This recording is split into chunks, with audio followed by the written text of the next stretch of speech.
Bonjour et bienvenue sur ma chaîne Chronique satanique. Le thème d'aujourd'hui est le suivant: quelques études universitaires introductives sur le satanisme.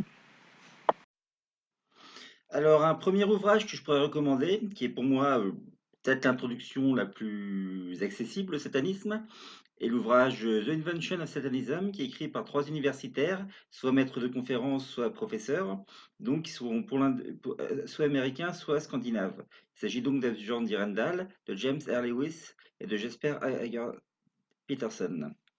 Alors donc cet ouvrage à trois mains donc comporte un peu une vision d'ensemble du satanisme. Donc après un prologue qui donc introduit le satanisme et distingue entre trois types de satanisme: le satanisme ésotérique, le satanisme rationaliste et le satanisme réactif, c'est-à-dire le satanisme un peu transgressif, les jeunes qui vont profaner des tombes, etc. Il esquisse une définition du satanisme. Alors ensuite, donc, on a plusieurs chapitres qui s'intéressent à ce qui est pu amener au satanisme. Donc d'une part, le premier chapitre fait un peu l'histoire de l'idée de la constitution de l'idée du diable et la constitution aussi d'une vision un peu complotiste d'organisation au service du diable qui œuvrerait dans l'ombre, si je puis dire. Ensuite, le chapitre 2, les précurseurs du satanisme. Donc, les précurseurs du satanisme sont tous ceux qui ont commencé à développer une image plus positive du diable, plus une image auquel on peut s'identifier. Donc, les courants littéraires, le satanisme romantique, ou les premières organisations un peu proto-satanistes de la fin du 19e siècle, au début du 20e siècle. Le chapitre 3 esquisse une rapide histoire de l'église de Satan et d'Antoine Lavey. Le chapitre 4 constitue une relecture très intéressante, un peu page par page, de la Bible satanique. Le chapitre 5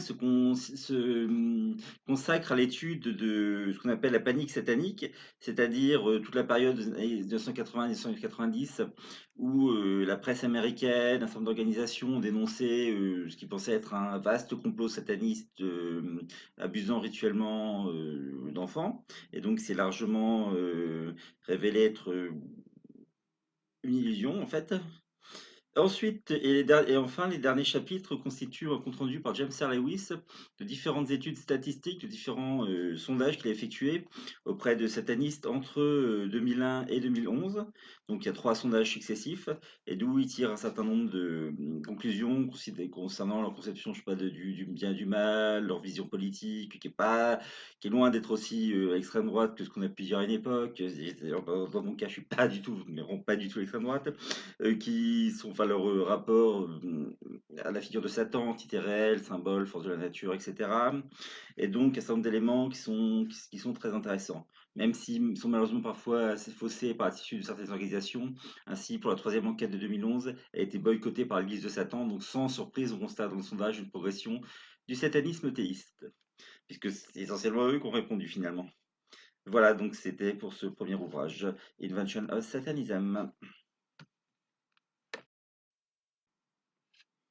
Alors, sur les précurseurs du satanisme, on a un ouvrage tout à fait excellent par Ruben Van Luijck, donc qui est une thèse de doctorat soutenue en 2013 et retravaillée, parue en 2016 chez Oxford University Press, et qui s'appelle Children of Lucifer, et donc qui porte sur les origines du satanisme religieux moderne.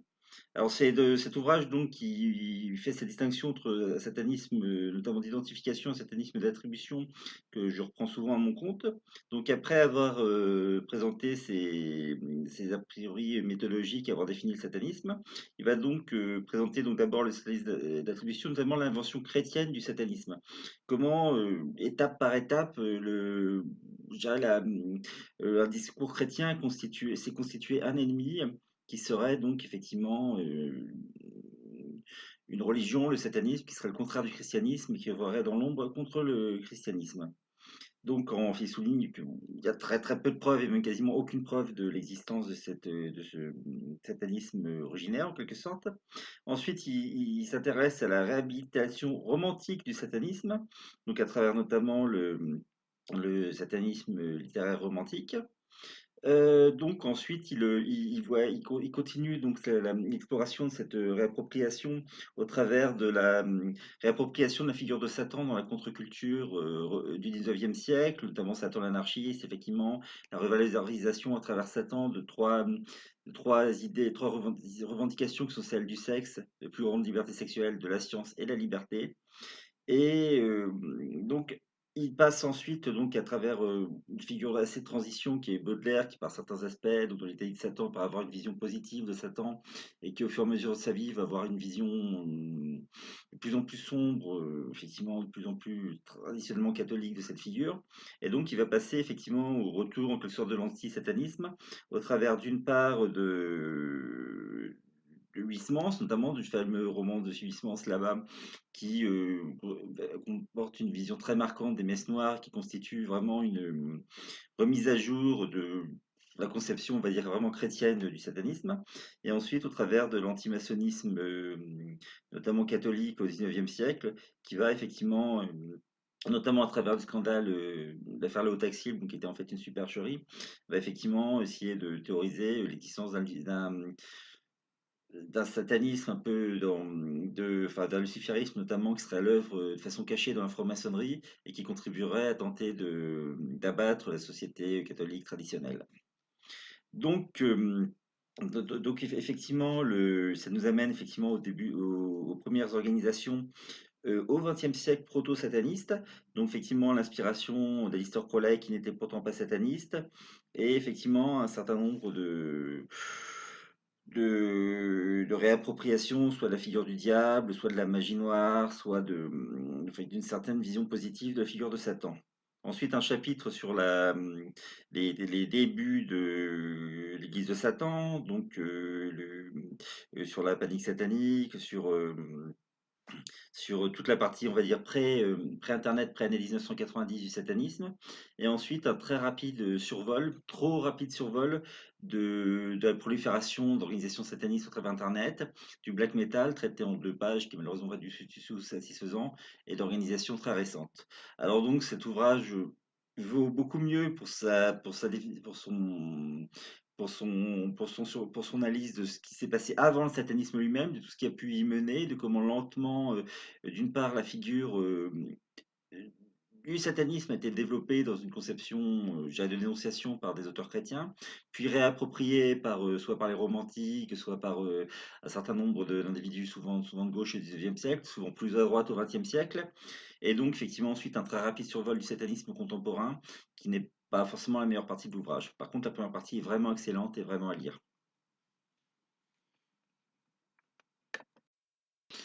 Alors, passons à Massimo Introvigne. Massimo Introvigne, donc, je vais vous citer 2 ouvrages de lui. Le premier paru en 1997, Enquête sur le satanisme, aux éditions d'Hervy, qui donc était à l'époque, quand j'étais étudiant, une révélation pour moi.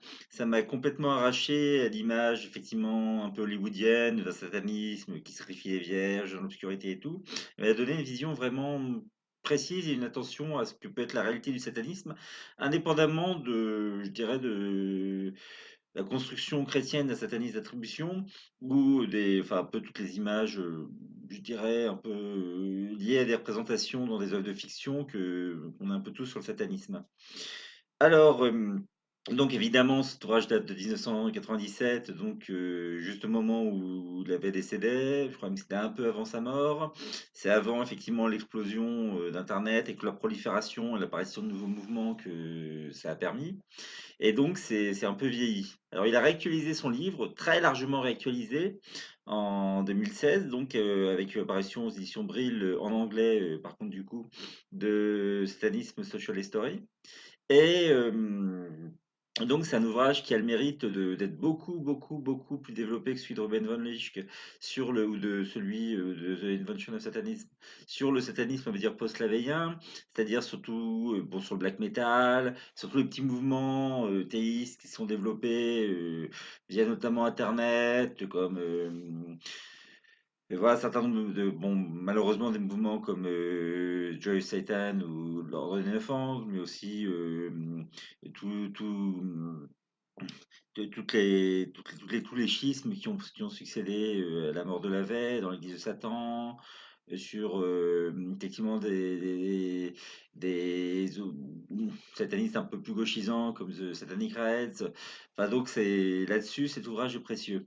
Alors, il y a quand même quelques difficultés. La première, c'est qu'il faut savoir que Massimo Introvigne, d'ailleurs de même que James R. Lewis, c'est un auteur très controversé. Donc, Massimo Introvigne, qui est sociologue, qui a fondé un centre qui s'appelle le CESNUR, donc le Centre d'études sur les nouveaux mouvements religieux, en fait, et qui a donc une figure a été très régulièrement accusée d'être trop complaisante envers des mouvements présentant des dérives sectaires évidentes et ayant d'ailleurs donné lieu à des condamnations dans divers pays, comme l'Église de Scientologie, comme l'Église de l'Alliance Unifiée, aussi connue comme la secte Moon. Et donc, autre point un peu d'achoppement, c'est quelqu'un qui est qui est membre de l'Allianza Cattolica, qui est très proche de mouvements situés à l'extrême droite de l'Église catholique.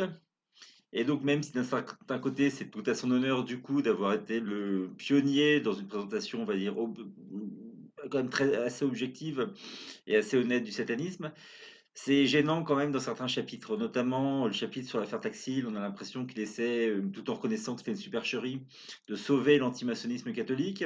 Et dans le chapitre sur la panique satanique, il relie la question, à mon avis, excessivement à la question enfin, du débat sur les sectes, effectivement, et il rend un certain nombre de distinctions qui me convainquent pas toujours. Alors, autre difficulté posée par le livre, donc le deuxième livre sur donc, Satanisme Social History, c'est paru aux éditions Brill, qui est plutôt une édition qui est fait pour, enfin, d'ouvrages universitaires un peu confidentiels qui sont faits pour être commandés par des universités. Et donc, c'est son prix et ça fait plus de 250 euros. Donc, ça fait mal. Alors, j'ai eu beaucoup de bol. Il y a eu un bug, je sais pas, au niveau d'Amazon l'an dernier. À un moment, pour une très brève période, ils l'ont proposé à 7 euros. Donc, j'avoue ne pas m'être trop posé de questions à l'époque et m'en avoir profité. Mais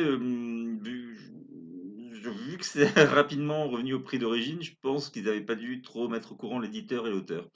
Voilà, bon, en tout cas, c'est un livre qui est intéressant parce qu'il présente un niveau d'analyse de détail, satanisme récent qu'on trouve pas forcément ailleurs, enfin pas sans faire soi-même les recherches sur Internet. Et, euh, et donc, mais je dirais quand même pas que ça vaut 250 euros en particulier. Voilà.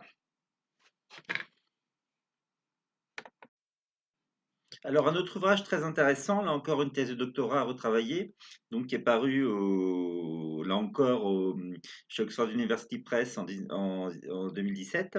Donc, Satanic Feminism. Donc, c'est donc un ouvrage donc qui parle de Lucifer comme libérateur de la femme au XIXe siècle. Donc, il n'est pas proprement parlé sur le satanisme religieux qui est vraiment apparu au XXe siècle, mais sur la manière dont tant dans la littérature, par exemple dans la littérature gothique ou que dans le militantisme féministe embryonnaire, socialiste, ou encore dans une certaine relecture féministe et sympathique à Lucifer, donc au sein de la Société de Théosophie, qui était une organisation occultiste extrêmement populaire à l'époque. Donc la figure de Lucifer est revalorisée et est présentée comme effectivement le défenseur des femmes face à la vision catholique, patriarcale ou protestante majoritaire à cette époque. Donc c'est quasiment plus qu'une histoire du satanisme, c'est plus une histoire, une étude essentiellement littéraire sur la figure, une certaine vision sympathique de la figure de Satan au XIXe siècle, qui est quand même très importante à la fois pour comprendre comment Satan a pu apparaître comme un personnage positif jusqu'à ce que les personnes se réclament ouvertement du satanisme au siècle suivant, et aussi comment effectivement ces périodes donc en 2019 où je dirais la société se polarise de plus en plus entre revendications féministes LGBT d'un côté et revendications je dirais, largement influencées par la morale chrétienne, catholique ou évangélique de l'autre côté. Donc comment cette figure d'un Satan féministe peut être réactivée rhétoriquement, soit pour la condamner, soit pour s'en réclamer. Alors l'auteur distingue effectivement entre le satanisme sensu stricto, c'est-à-dire le vrai satanisme religieux, se dire sataniste sérieusement en quelque sorte, et le satanisme sensus lato, donc une exploitation discursive de la figure de Satan à des fins de critique de la religion chrétienne sans pour autant vraiment se considérer soi-même comme sataniste. Donc c'est effectivement largement un ouvrage, vous l'aurez compris, sur le satanisme sensus lato, à une exception près, un polonais dont je ne peux pas prononcer le nom, donc en 1890. Mais, voilà, c'est un ouvrage, je pense que même les satanistes aujourd'hui doivent lire, ne serait-ce que pour nourrir un peu notre propre démarche diabologique, c'est-à-dire notre réflexion sur notre propre religion.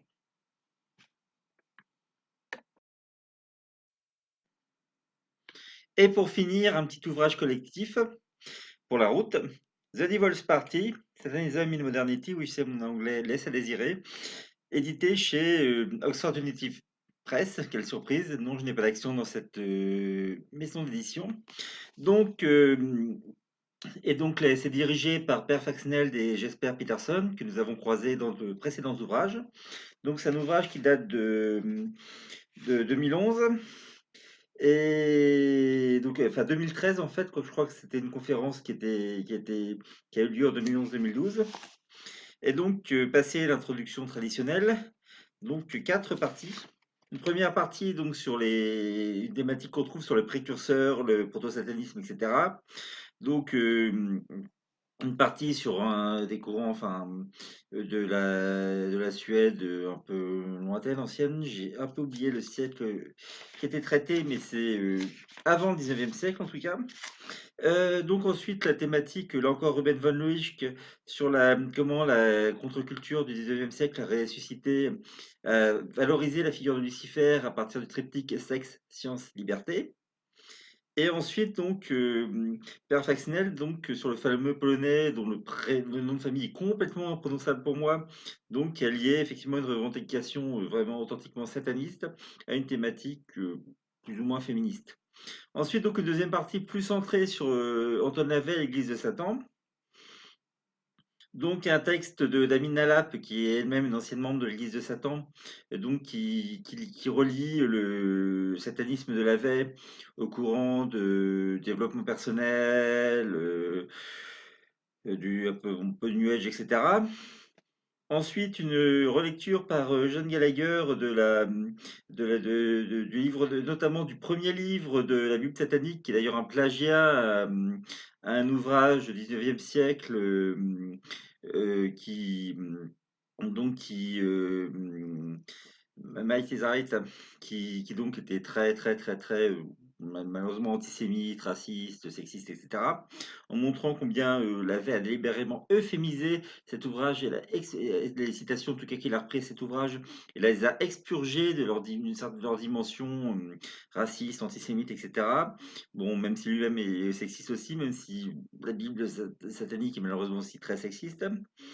Et donc ensuite une réflexion d'Avjorn Dirandal sur le rapport très ambigu de aux théories du complot, puisque d'une part il s'en moque quand c'est des complots sur le satanisme, et lui-même pas forcément avare en formulation un peu complotiste.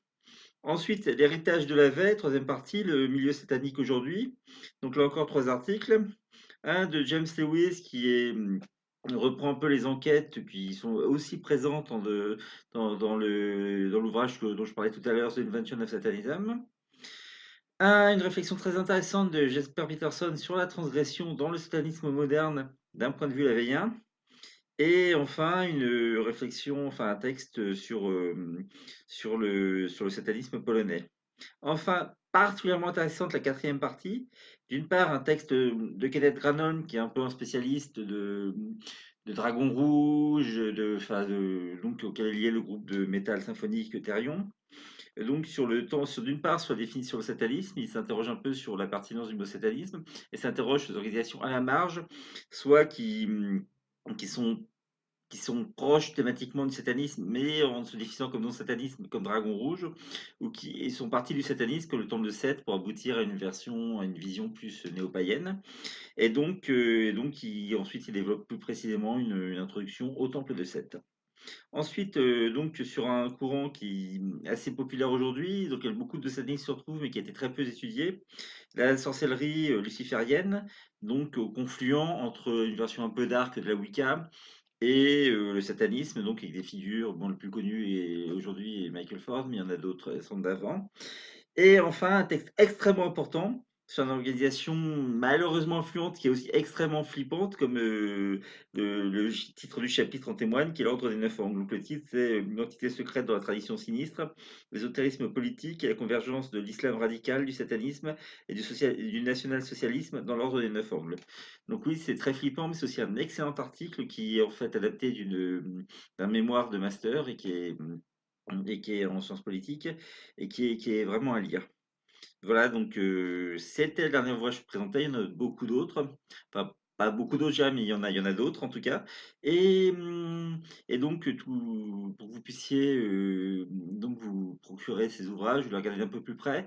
Donc, toutes leurs références sont inscrites en commentaire de cette vidéo. Voilà, c'est tout pour aujourd'hui. Alors malheureusement, comme vous l'avez constaté, c'est tout en anglais. Il y a deux, trois ouvrages français supplémentaires que je vous conseillerais peut-être dans d'autres vidéos qui sont malheureusement déjà assez anciens. Et, euh, bon, c'est aussi du b.a-ba. Je pense pas que des personnes habituées à lire sur le satanisme aient fait de grandes découvertes dans cette vidéo, mais je pense que c'est par là qu'il faut commencer pour avoir une vision sur la partie donc universitaire. Bon, c'est sûr qu'à côté, il faut lire des ouvrages par des satanistes comme la Bible satanique, etc., pour avoir une vision d'ensemble de ce qu'est le satanisme aujourd'hui et comment il se comprend lui-même. Euh, je pense, enfin voilà, si vous lisez tous les livres que je vous ai recommandés, vous aurez largement les ressources pour fouiller par vous-même et développer une vision toujours plus précise et exacte de ce qu'est le satanisme, que ce soit évidemment soit pour devenir sataniste vous-même, soit pour trouver des arguments pour le critiquer si vous êtes en désaccord, ce que je respecte tout à fait. À bientôt. Gloire à Satan.